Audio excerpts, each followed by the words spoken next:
Hi, I'm Vincent Clarke. I have an appointment to see Dr. Williams at 10:30. Hi Mr. Clarke, welcome to our practice. Here's some information about the practice and also a medical and dental history form. If you could just fill that out before you see the dentist today. Thank you.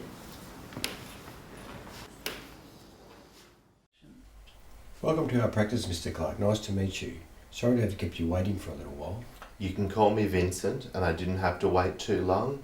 I know what it's like to keep life to a schedule. Do you mean in a dental practice or life in general? No, I mean life in general. When I was a purser on a ship in Singapore, I was used to having to keep everything on a schedule. I know what it's like to have your life ruled by a clock.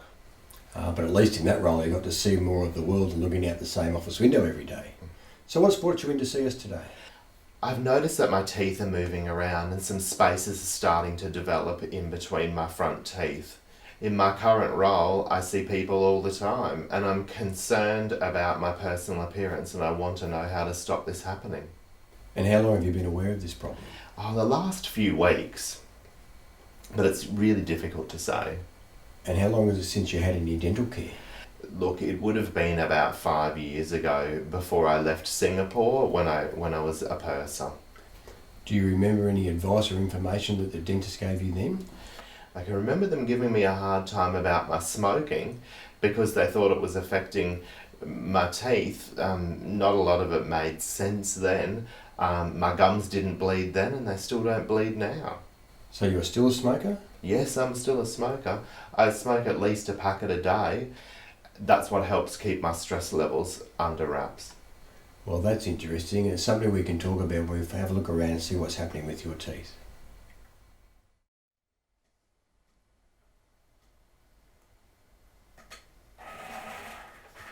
Looking around here, I can see some areas where your gums look different than usual. Oh, what do you mean different? Well, normally gum tissues are pink and don't bleed when you probe them. They fill up the spaces between the teeth, but in most places on the roof of your mouth, your gums have a white coating caused by the smoking.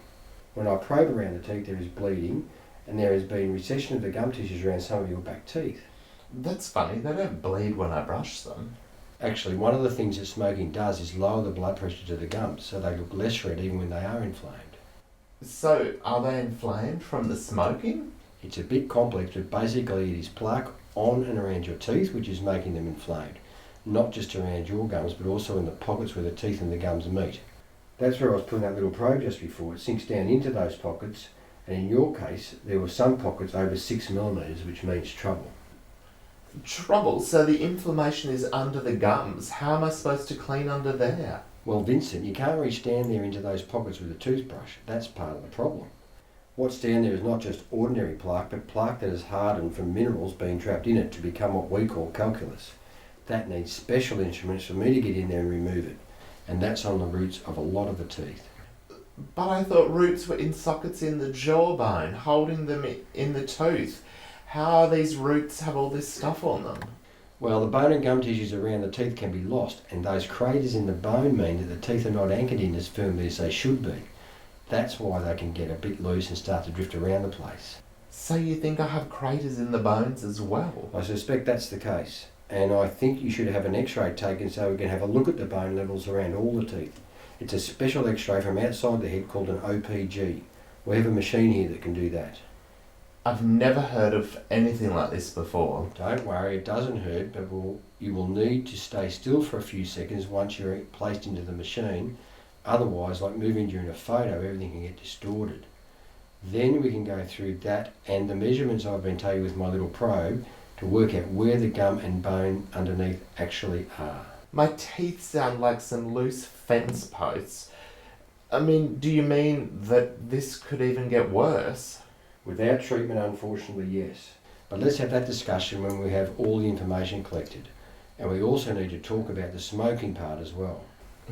Okay then. Does it really matter though? It's a big factor in making you more likely to have periodontal disease, which is a condition affecting the bones and the gums. It's not painful normally, so most people don't even notice they have it until they see their gums receding or bleeding or their teeth moving around. Look, I've never heard about this before. In Singapore at the clinic, they told me that it was bad for my gums, but I didn't really understand what they were on about. From what you're telling me now, It's not just the gums, but also the bones that are affected. That's about right.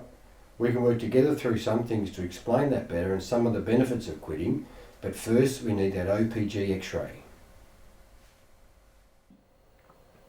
Well, Vincent, it's like I expected from the examination we did with the probe. You've lost some of the bone around your teeth.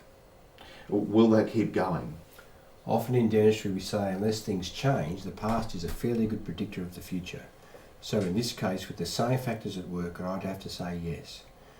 Better cleaning and less smoking would make a massive difference. Added to what I can do in terms of cleaning the root surfaces where you can't get to with your brush, we also need to talk about ways to clean between the teeth, as that is also part of what's needed.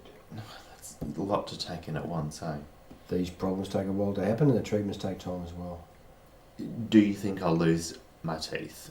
Because now I'm really worried. One step at a time, we'll work through it together. Let's not jump ahead too far. Most people show really obvious benefits fairly quickly. How you respond will guide the way we perform care. Everybody is different.